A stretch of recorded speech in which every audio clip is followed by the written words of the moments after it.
Salut à vous, j'espère que vous allez bien. Aujourd'hui, nous allons parler d'une histoire.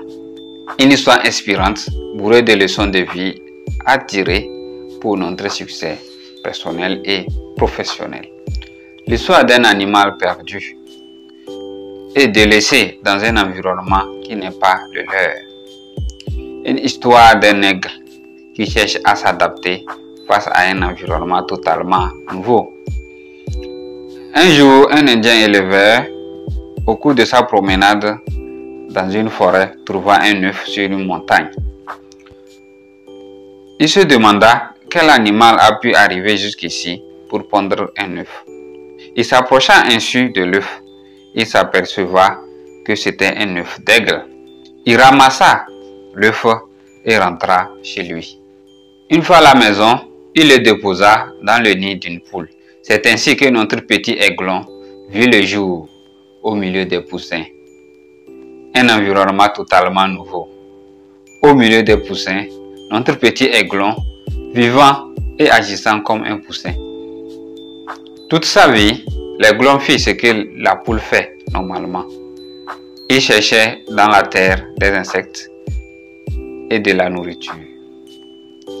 Il picorait le mil et le maïs. Bref, du point de vue comportemental, on ne pouvait pas distinguer notre petit aiglon des autres poussins. Lorsqu'il volait, c'était dans un nuage de plumes et sur quelques mètres seulement, exactement comme les poules. En grandissant, notre aiglon commence par remarquer une certaine différence physique qui apparaît sur son corps et qui ne retrouvait pas sur le corps des autres. Il commençait par se poser des questions. Ne suis-je pas une poule? Suis-je différent de mes frères? Il commence par comprendre qu'il venait de très loin et qu'il serait perdu au milieu de nulle part.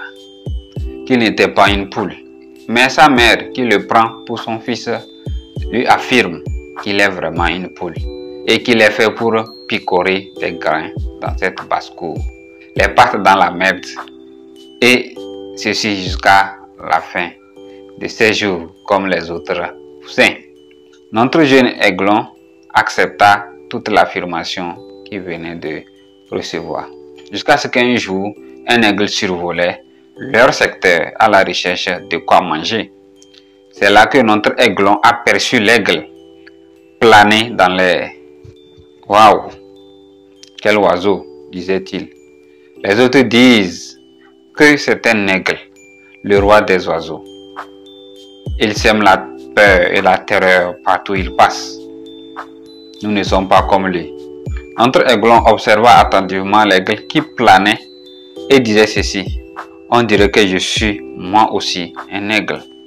Les autres poussins disaient, n'y pense même pas, tu ne seras jamais comme un aigle. Nous ne sommes pas comme lui. Faudrait mieux te contenter de ta vie de poule.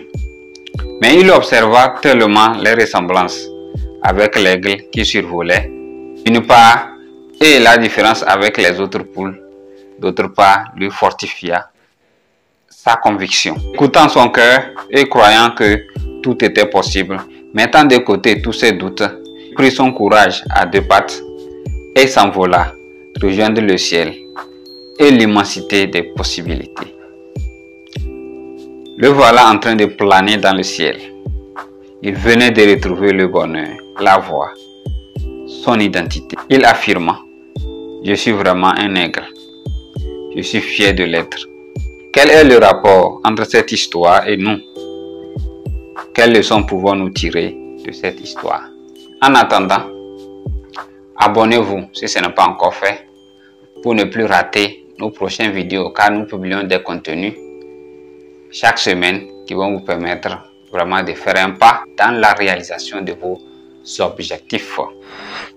Partagez la vidéo et laissez-moi un pouce bleu si déjà vous êtes intéressé. Notre entourage a un impact dans notre vie. Nous devons choisir notre entourage en fonction de qui on veut être. Nous devons payer le prix qu'il faut pour nous entourer des bonnes personnes. Celles qui sont dans la même direction que nous ou bien qui sont déjà arrivées à notre destination finale. Nous devons faire attention aux gens qu'on laisse nous tenir compagnie chaque jour, car on finira par leur ressembler. Il y a un adage qui dit « Dis-moi avec qui tu marches et je te dirai qui tu es ». Vous devez sélectionner objectivement, rigoureusement et avec attention ceux avec qui vous allez passer du temps. Il est primordial pour l'atteinte de vos objectifs de vie. Leçon numéro 2. Croyez en vous-même et agissez dans ce sens, même si personne ne croit en vous. Malheureusement, beaucoup de personnes commencent par douter d'eux.